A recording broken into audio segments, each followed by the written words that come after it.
In this video, I am replacing my original 16 gigabytes of RAM with 32 gigabytes. To do this, I am going to have to get underneath the keyboard. The keyboard is held in place by 22 screws. To access all 22 of these screws, I must remove the battery, the two hard drives, and the optical drive.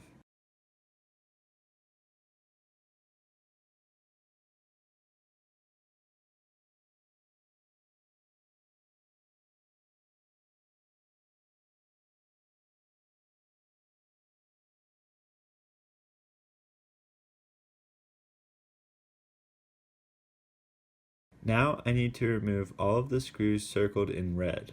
These screws have the letter P stamped next to them. I also need to disconnect the flexible circuit with the arrow drawn to it. To keep track of the screws, I printed out a picture of the circled spots on the computer and pushed the screws in where they belonged in the picture on the paper. This way I didn't lose any screws or forget where they went, and it also allowed me to see more clearly whether or not I had gotten all of them. That's especially important because if you leave a screw in and force your keyboard off, you're going to break it.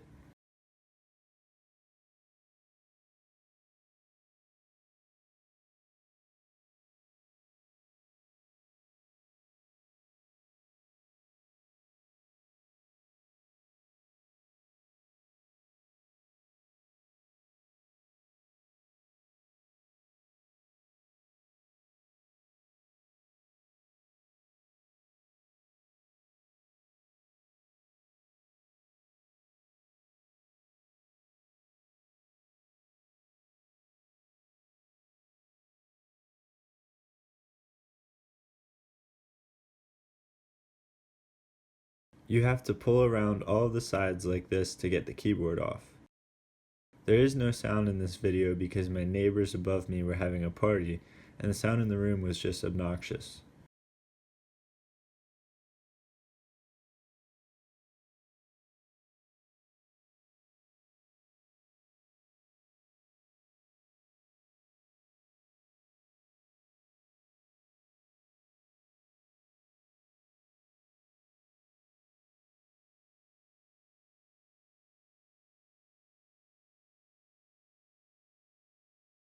There is another flexible circuit under there that I just disconnected.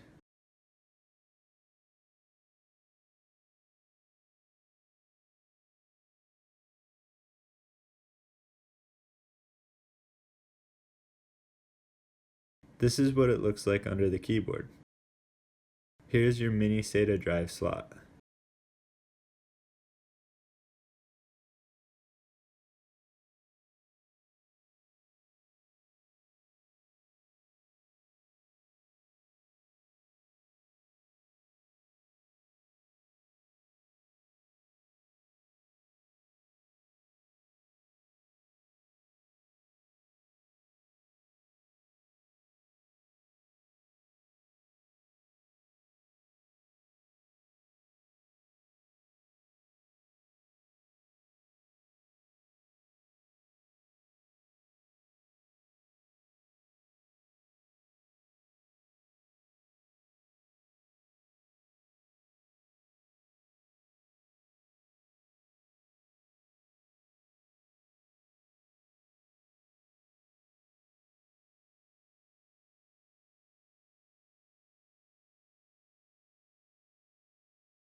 Now that I have replaced all the RAM, I'm going to put the computer back together.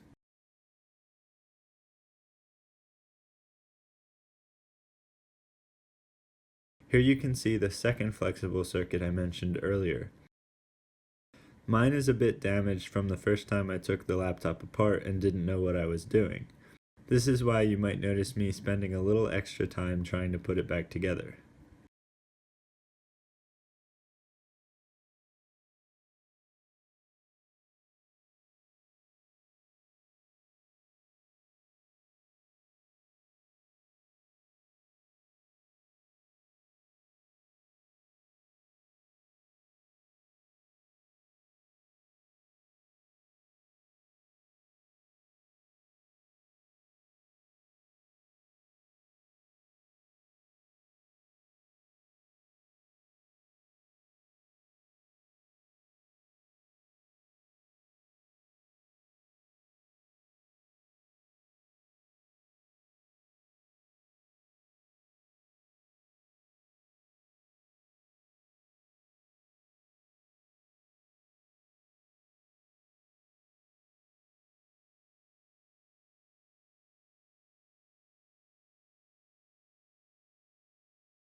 Now I'm done and the laptop is ready to go.